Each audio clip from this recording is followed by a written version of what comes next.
Magnus Carlsen versus Sipke Ernst from the Chorus Wijk aan Zee tournament. The C group, by the way, the C group. Later on Magnus used to win the A group. The C group, and prior to this tournament Magnus said that he wanted to achieve a GM norm. In 2004 it was, so his goals were quite low at the time, only a GM norm. But he did, of course, he achieved a GM norm in this tournament. Queen e2, white's last move, and here black played c5, which is too sharp. He should have done, I think this is a known theoretical position. I don't remember, I think rook e8 is theory, rook f to e8. Anyway, c5 is what black did, and yeah, here white can use this queen on e2 in connection with the knight on g6. What does white do in this position? How did Magnus continue here? What do you think?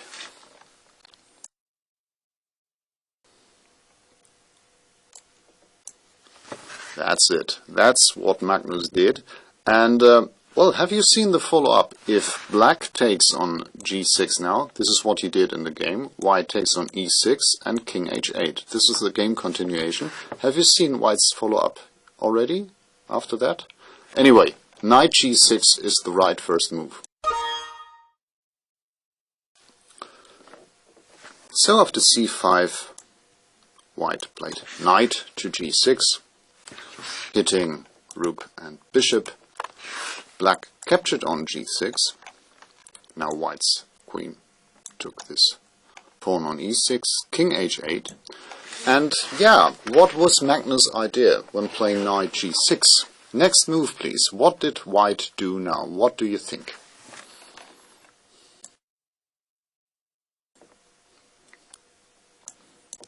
Exactly. Congratulations. H takes g6. This is what Magnus did. He's not trying to regain his piece on e7, but he's going for the throat of black's king.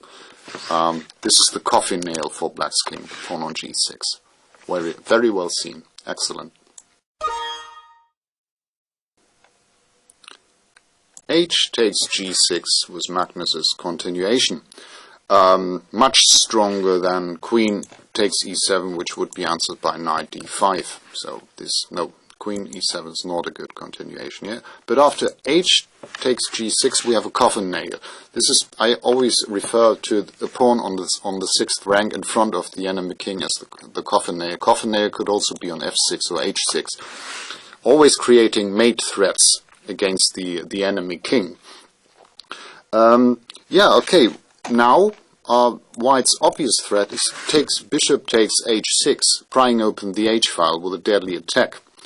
And black's next move looks very solid. Sipke Ernst played knight to g8, which, well, protects this bishop on e7. Okay, but more importantly, it protects this pawn on h6. So this is protected twice now by the pawn and the knight.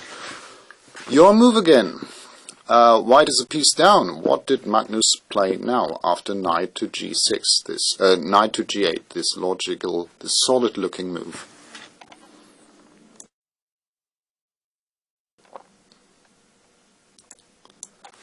Excellent.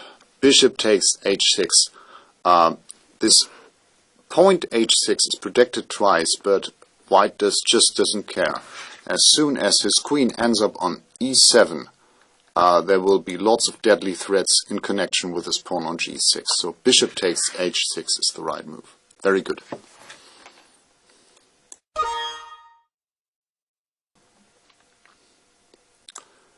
Bishop takes h6, Magnus' continuation. Pawn takes h6, and now the logical follow-up here. A second sack on h6. Rook takes h6, forcing black to recapture. King g7 is checkmate after rook h7. Knight takes h6 forced, and now finally white takes on e7. Absolute control over the 7th rank he has. He's threatening queen h7 check and also g7 check. And the only move black has against this is knight f7 to block this 7th rank.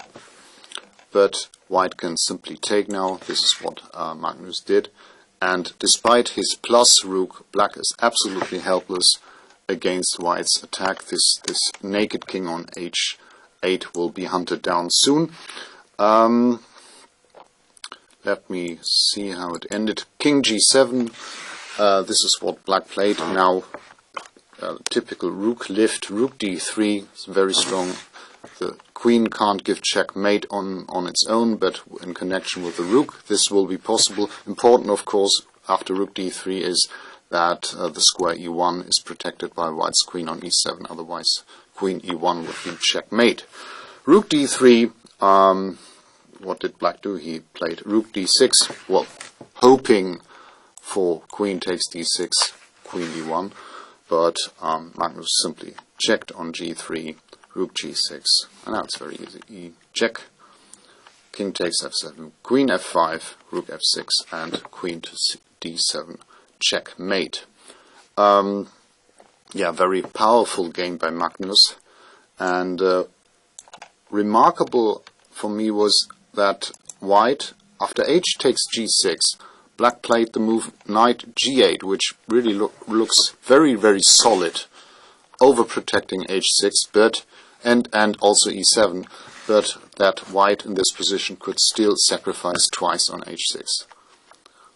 Takes, rook takes, and queen takes e7, and game over.